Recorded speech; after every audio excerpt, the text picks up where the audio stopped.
ഹരിയോടൊപ്പത്തിൻ്റെ മറ്റൊരു ലക്കത്തിലേക്ക് സ്വാഗതം. ഇന്ന് നമ്മൾ ചർച്ച ചെയ്യുന്നത് പ്രാർത്ഥനകളെയും വഴിപാടുകളെയും കുറിച്ചാണ്. പ്രാർത്ഥനകൾക്കും വഴിപാടുകൾക്കുമൊക്കെ പ്രയോജനമുണ്ടോ?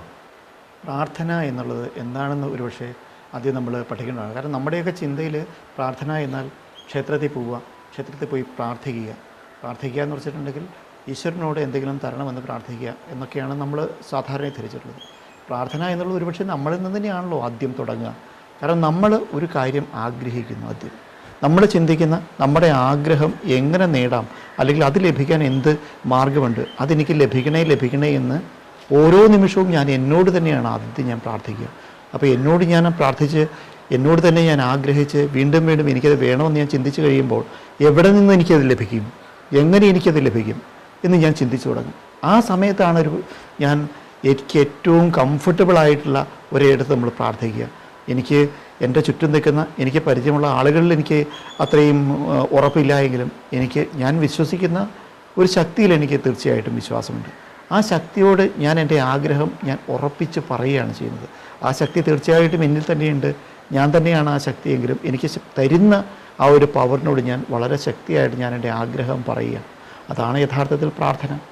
ആ ആഗ്രഹം പറയുമ്പോൾ നമ്മൾ ഒരു ശക്തിയോട് ഒരു ക്ഷേത്രത്തിൽ പോയി ആഗ്രഹം പറയുമ്പോൾ അത് നമ്മൾ ആ ആഗ്രഹത്തിൻ്റെ രീതിയും സ്വഭാവവും അനുസരിച്ചിട്ട് വിവിധ തരത്തിലുള്ള ക്ഷേത്രങ്ങളിലായിരിക്കാം ഒരുപക്ഷെ നമ്മുടെ പ്രാർത്ഥനകൾ നമ്മൾ കൊടുക്കേണ്ടി വരിക.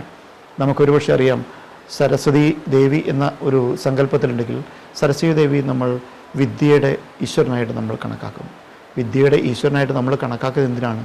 കാരണം ആ ഒരു പ്രത്യേക സമയത്ത് നമ്മൾ ആ വിദ്യയുടെ സ്വഭാവത്തിലേക്ക് നമ്മൾ മാറുകയാണ്. നമ്മൾ ഈശ്വരനെ പ്രാർത്ഥിക്കുമ്പോൾ രണ്ട് തരത്തിലാണ് പ്രാർത്ഥിക്കുക. ഒന്ന്, ആ രൂപത്തിൻ്റെ സ്വഭാവത്തിലേക്ക് ഞാൻ എത്തണേ, അല്ലെങ്കിൽ ആ ഈശ്വരൻ്റെ സ്വഭാവത്തിലേക്ക് എനിക്ക് എത്തണേ, എനിക്ക് അതേപടി ചെയ്യാൻ കഴിയണേ. അപ്പോൾ എനിക്ക് നന്നായിട്ട് പാടാൻ കഴിയണം എന്ന് ഞാൻ സരസ്വതി ദേവിയുടെ മുമ്പിൽ പോയി പ്രാർത്ഥിക്കുമ്പോൾ എന്താണ് പ്രാർത്ഥിക്കുക? എനിക്ക് നന്നായി പാടാൻ കഴിയണമെന്ന് ഞാൻ സരസ്വതി ദേവിയോട് പ്രാർത്ഥിക്കുന്നു.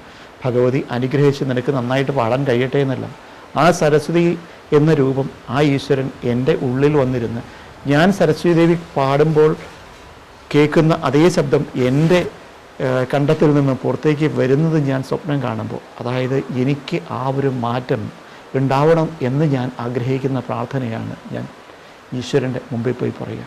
ഇതേപോലെ ഓരോ ഗണപതി ഭഗവാന്റെ അടുത്ത് പോകുമ്പോൾ നമ്മുടെ ബുദ്ധിയെ പറ്റി നമ്മൾ പ്രാർത്ഥിക്കുന്നത് പോലെ ഓരോ ഈശ്വരന്മാരുടെ അടുത്തും ഓരോ ഈശ്വരന്മാരുടെയും പ്രത്യേക തരത്തിലുള്ള സ്വഭാവങ്ങളനുസരിച്ച് നമ്മൾ അവരുടെ ആ ഒരു വലിയ ഗുണം നമ്മളിലേക്ക് എത്താനും അല്ലെങ്കിൽ അതിൻ്റെ പോലെ നമുക്ക് പെരുമാറാനും കഴിയാൻ വേണ്ടിയാണ് നമ്മൾ യഥാർത്ഥത്തിൽ പ്രാർത്ഥിക്കുന്നത്. പ്രാർത്ഥന എന്നുള്ളത് നമ്മൾ മാറാൻ വേണ്ടിയാണ്, വേറൊരാൾ നമുക്ക് എന്തെങ്കിലും തരാൻ വേണ്ടിയല്ല. പ്രാർത്ഥനകളായിട്ട് കണക്ട് ചെയ്ത് തന്നെ നമ്മൾ പറഞ്ഞതാണ് വഴിപാടുകൾ. അപ്പം ഈ വഴിപാടുകൾക്ക് എന്താണ് പ്രാധാന്യം? അപ്പോൾ പ്രാർത്ഥിക്കുന്നതിൻ്റെ ഒരു ഇത് വ്യക്തമായി തന്നെ ഹരിപ്പ പറയുകയുണ്ടായി. നമ്മൾ പ്രാർത്ഥന സഫലമാകാൻ വേണ്ടിയിട്ട് വഴിപാട് നടത്തേണ്ടതുണ്ടോ? വഴിപാടുകൾ പലതരത്തിലുണ്ട്.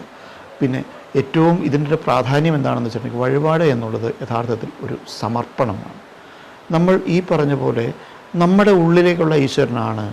നമ്മുടെ ഉള്ളിലെ ഈശ്വരനെ ഇത്ര കാലം നമുക്ക് കണ്ടിട്ടുണ്ടെങ്കിൽ അല്ലെങ്കിൽ നമുക്കുണ്ടെങ്കിലും നമുക്കത് അറിയാൻ നമുക്കൊരു ക്ഷേത്രത്തിൽ നമുക്ക് പോകണം.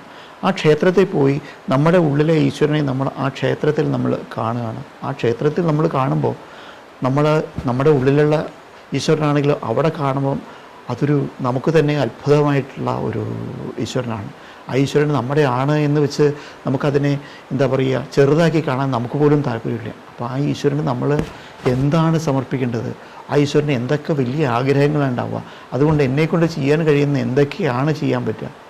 അപ്പോൾ നമ്മൾ ഒരാളോട് ആഗ്രഹിച്ച് അങ്ങോട്ട് ചെല്ലുമ്പോൾ അവിടെ നിന്ന് പരമാവധി ഇങ്ങോട്ട് എനിക്ക് കിട്ടാനുള്ള മുഴുവൻ തരണം എന്ന് വിചാരിക്കുന്ന ഒരു സ്വാർത്ഥതയല്ല നമ്മളെ ശരിക്കും ഈശ്വര ഭജനത്തിലൂടെ പ്രാർത്ഥനയിലൂടെ നമ്മളെ പൂർവ്വർ പഠിപ്പിച്ചിട്ടുള്ളത്. നമ്മൾ പ്രാർത്ഥിക്കാൻ ചെല്ലുമ്പോൾ ആദ്യം നമ്മൾ അങ്ങോട്ട് സമർപ്പിക്കുക. നമ്മുടെ കയ്യിൽ എന്താണ് വേണ്ടത്? നമുക്ക് വഴിപാട് എന്നുള്ള പറയുന്നതാ. കാരണം നമ്മളൊരു കുടുംബത്തേക്ക് പഴയ കാലത്തെ രീതികളൊക്കെ നോക്കിയാൽ നമ്മളൊരു ഗസ്റ്റായി ഒരു കുടുംബത്തിൽ ചെല്ലുമ്പോൾ ആ കുടുംബത്തേക്ക് ചെല്ലുമ്പോൾ നമ്മൾ എന്താണ് ചെയ്യുക? അവർക്ക് അവിടെ ആവശ്യമുള്ള എന്തെങ്കിലും ഒരു സാധനമെങ്കിലും നമ്മൾ വാങ്ങിക്കൊണ്ട് പോകും. പഴയ കാലത്തൊക്കെ എനിക്ക് ഓർമ്മ, അല്ലെങ്കിൽ എൻ്റെ ഓർമ്മയിൽ തന്നെയുള്ള കാലഘട്ടത്തിൽ ഒരു കുടുംബത്തിൽ ചെല്ലുമ്പോൾ 1 കിലോ പഞ്ചസാരയും കുറച്ച് പപ്പടവും പുകലയൊക്കെ വാങ്ങിക്കൊണ്ട് പോകുമായിരുന്നു. കാരണം അവിടെ ചെല്ലുമ്പോൾ അവിടെ അതിന് കുറവുണ്ടാവും. എന്ന് നമ്മൾ സങ്കല്പിച്ച് നമ്മൾ അങ്ങോട്ട് വാങ്ങിക്കൊണ്ട് പോവുക. ഭാഗവതത്തിൽ തന്നെ അതിലൊരു മനോഹരമായ കഥയുണ്ടല്ലോ, കുചേലൻ്റെ അവലും കൊണ്ട് പോകുന്ന. തീർച്ചയായും.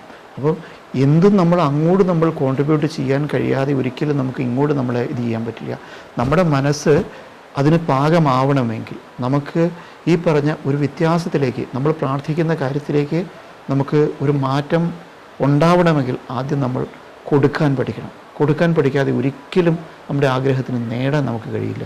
അതുകൊണ്ട് തന്നെ വഴിപാടുകൾ എന്നുള്ളത് നമ്മളെ കൊടുക്കാൻ പഠിപ്പിക്കുന്ന, അതായത് മറ്റുള്ളവരിലേക്ക് സമർപ്പിക്കാൻ പഠിപ്പിക്കുന്ന ഒരു ക്രമമായിട്ട് തന്നെ കണക്കാക്കേണ്ടി വരും.